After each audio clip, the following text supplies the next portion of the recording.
নয় জিলহজ নবী করিম সাল্লাল্লাহু আলাইহি ওয়াসাল্লাম যখন জাবালে রহমতের পাশে অবস্থিত, এমন অবস্থায় আল্লাহ রাব্বুল আলামিন কুরআনে কারীমের আয়াত নাযিল করলেন। সেই জাবালে রহমতের নিকটে দাঁড়ানো অবস্থা কুরআনে কারীমের আয়াত নাযিল হলো। 610 খ্রিস্টাব্দে দীর্ঘ 6 মাস ছাড়া গুহায় যেখানে নবী অপেক্ষা ছিলেন, সেখানে নবী করিম সাল্লাল্লাহু আলাইহি ওয়াসাল্লামের উপরে কুরআনে কারীমের প্রথম সূরা সূরা আলাকের 5টা আয়াত নাযিল হয়েছিল। এরপরে নবী করিম সাল্লাল্লাহু আলাইহি ওয়াসাল্লাম মক্কায় 13 বছর থাকলেন। সেখানে কুরআনে কারীমের 114টা সূরার মধ্যে থেকে 86টা সূরা আল্লাহ রাব্বুল আলামিন মক্কায় নাযিল করলেন। সকল মানুষের সামনে প্রকাশ্যভাবে নবী করিম সাল্লাল্লাহু আলাইহি ওয়াসাল্লাম দাওয়াত দিয়েছিলেন। আয়াত ছিল ওয়ানজিল আশীরাতাল আকরাবিন। এই আয়াত নাযিলের পরে প্রকাশ্যভাবে দাওয়াত দেওয়া শুরু করলেন। সর্বপ্রথম মক্কায় নবী করিম সাল্লাল্লাহু আলাইহি ওয়াসাল্লাম সকলের সামনে কোরআন কারীমের যে সূরাটা তেলাওয়াত করে সকলকে শুনিয়েছিলেন, সেটা ছিল সূরা নজম, যেটা সবার সামনে নবী করিম সাল্লাল্লাহু আলাইহি ওয়াসাল্লাম তেলাওয়াত করে শুনিয়েছিলেন। নবী করিম সাল্লাল্লাহু আলাইহি ওয়াসাল্লাম মক্কায় থাকা অবস্থায় সর্বশেষ যে সূরাটা নাযিল হয়েছিল, সেটা ছিল 18 নম্বর পারায় সূরা কাদ আফলাহাল মুমিনুন। এটা ছিল মক্কায় অবতীর্ণ সর্বশেষ সূরা। এইভাবে প্রতিটা সূরার প্রেক্ষাপট আছে, ঘটনা আছে। এগুলোর উপর ভিত্তি করে নবী করিম সাল্লাল্লাহু আলাইহি ওয়াসাল্লাম মক্কায় 114টা সূরার মধ্যে থেকে 86টা সূরা সমাপ্ত হয়ে গেল। এবার নবী করিম সাল্লাল্লাহু আলাইহি ওয়াসাল্লাম মদিনায় চলে আসলেন। মদিনায় চলে আসার পরেই নবী করিম সাল্লাল্লাহু আলাইহি ওয়াসাল্লামের উপরে 30 নম্বর পারায় সূরা ওয়াইলুল লিল মুতাফফিফিন এটা নাযিল হচ্ছিল। এটা নাযিল হওয়া একবারে নাযিল হলো। নাযিলের কয়েকদিন পরেই নবী করিম সাল্লাল্লাহু আলাইহি ওয়াসাল্লামের উপরে সূরা বাকারা নাযিল হলো। সূরা বাকারার বেশ কিছু অংশ নাযিল হলো।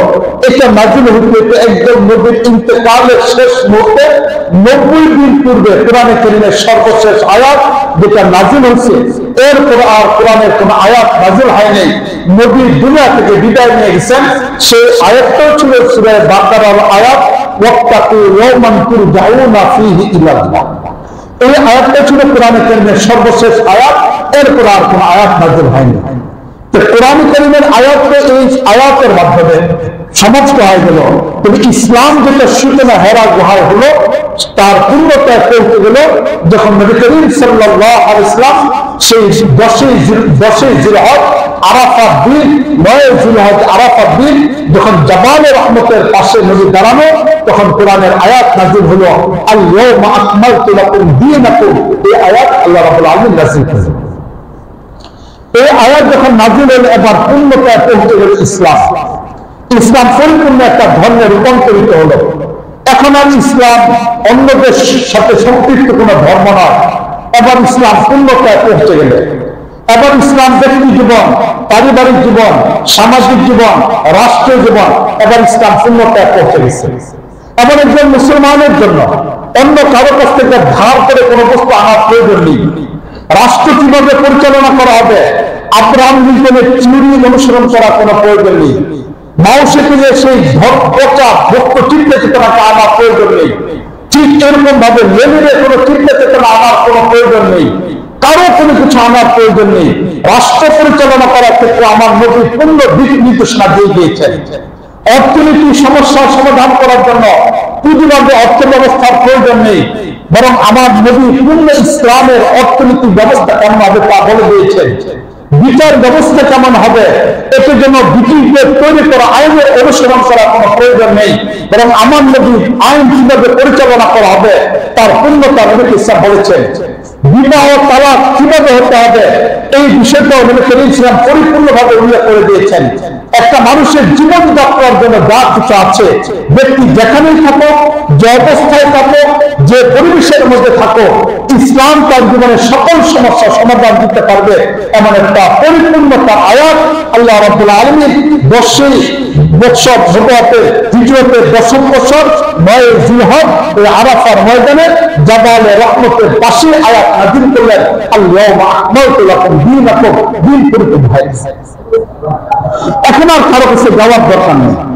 তাই কোন মুসলমান সে যদি সত্যিকার আল্লাহকে বিশ্বাস করে, সত্যিকার জন্য একজন মুসলমান দিনকে স্বীকার করে, সত্যিকার জন্য একজন মুসলমান হৃদয় থেকে এটা বিশ্বাস করে যে আমার নবী হলেন আমার আদর্শ, তাহলে এই ব্যক্তি ভিন্ন কোন চিন্তা চেতনার উপর তার জীবনকে পরিচালনা করতে পারে।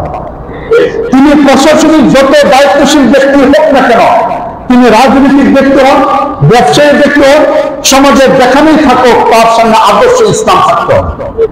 এই ইসলামকে বাদ দিয়ে যদি অন্য কোনো আদর্শকে তিনি লালন করেন, অথবা এই ইসলামকে বাদ দিয়ে যদি অন্য কিছুকে তিনি প্রতিষ্ঠা করতে চান, কোন মানব রচিত ব্যক্তির চিন্তা চেতনাকে যদি আদর্শ হিসেবে নিতে চান, স্লোগান যদি এটা হয় আমার নেতা অমুক তাতে বাস্তবায়ন হবে, অমুক হবে এটা তার আদর্শে বাস্তবায়ন হবে, এটি যদি কোনো ব্যক্তির চিন্তা চেতনা হয় তাহলে তিনি আর মুসলমান থাকতে পারেন।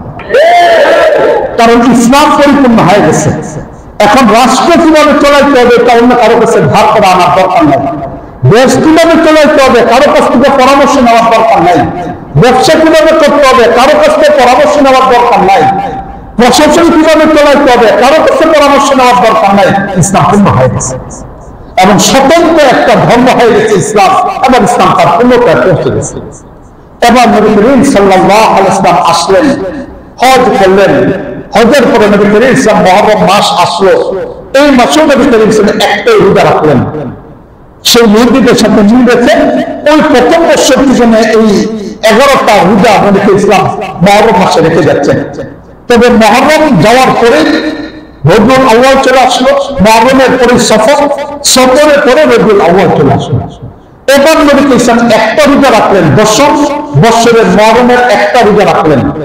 একটা রোজা রাখার পরে এবার নবী করিম ইসলাম বললেন যে দেখো, এতদিন পর্যন্ত ইহুদিদের সাথে মিল রেখে একটা রোজা রাখতাম, এবার আর একটা রোজা না, ধর্ম পূর্ণতায় পৌঁছে গিয়েছে, এখন আর ইহুদিদের সাথে আমাদের মিল রাখা যাবে না। তাই আগামী বছর আমি নবী যদি জীবিত থাকি তাহলে 2টা করে রোজা রাখবো। মুহররমের রোজা তো রাখবো, তবে 2টা করে রোজা রাখবো। একটা রোজা হয়তো 9-10 এইভাবে মিলিয়ে রাখবো, অথবা 10-11 এইভাবে মিলিয়ে রাখবো। এবার নবী করিম ইসলাম ইবাদতের ক্ষেত্রে সম্পূর্ণ স্বতন্ত্র হয়ে গেলেন, ঘোষণা দিয়ে গেলেন যে আগামী বছর থেকে ইহুদিদের সাথে মিল এখনো আমাদের ইসলাম পূর্ণতায় পৌঁছে গিয়েছে। তাই পূর্ণতা পৌঁছে যাওয়ার কারণে আমরা এখন ইবাদতের ক্ষেত্রেও তাদের থেকে আলাদা করে ফেলব। এবার চিন্তা করে দেখেন ইসলাম কেমন একটা জিনিস, অন্যের ইবাদতের সাথে মিল করবে এটা ইসলাম পছন্দ করে নাই। তাই নবী করিম ইসলাম বললেন রোজা আমরাও রাখবো, তবে ইহুদিদের বিরোধিতা করে রোজা রাখবো। 2টা রোজা রাখবো, একটা হয়তো 9 তারিখ অথবা 11 তারিখ রোজা রাখবো। এটা যদি ইবাদতের ক্ষেত্রে হয়ে থাকে, আমাদের জীবনযাত্রার ক্ষেত্রে আমরা যখন হিন্দুদের সংস্কৃতিকে অবলম্বন করি আমাদের অবস্থা কেমন হবে? আমাদের পোশাকের ক্ষেত্রে যদি খ্রিস্টানদের পোশাকটাকে পরিধান করি, আমরা যদি আমাদের কৃষ্টি কালচারের ভিতরে নিয়ে আসি বিজাতীয় কোনো বস্তুকে, তাহলে এবার চিন্তা করে দেখি নবীর সামনে দিয়ে কি করে দাঁড়াবো। ছোট্ট একটা ইবাদত রোজা, এটাকেও নবী করিম ইসলাম আলাদা করে ফেললেন, যাতে বুঝা আসে মুসলমানের রোজা অন্যদের থেকে আলাদা হতে হবে। এই জন্য জীবনযাত্রার ক্ষেত্রে অন্যদের কৃষ্টি কালচার অনুসরণ করা কোনো অবস্থার মধ্যে উচিত হবে। আল্লাহ আমাদেরকে রোজার তৌফিক দান। এই জন্য যেহেতু আগামী শুক্রবারের আগে আমাদের রোজা রাখতে হবে, এই জন্য এই রোজার কথাটা বলে দিলাম। নবী করিম সাল্লাল্লাহু আলাইহি ওয়াসাল্লাম রোজা রাখতেন, এবং রোজা রাখার পদ্ধতিটা হলো এটা, নবী রেখে দিতে পারেন না, বলে দিয়ে গেছেন। নবী বলছেন 9 অথবা 9-10 এই 2 দিন, অথবা 10-11 এই হিসেবে আমরা মুহররমের এই রোজাগুলোকে রাখার জন্য চেষ্টা করতে হবে। রাসূল করিম সাল্লাল্লাহু নিয়মিত ভাবে রাখতেন। তাই রাসূলের এই আমলের উপর, এই সুন্নতের উপর আমল করার জন্য এই 2টা রোজা রাখার চেষ্টা করি। আল্লাহ রাব্বুল আলামিন তৌফিক দান।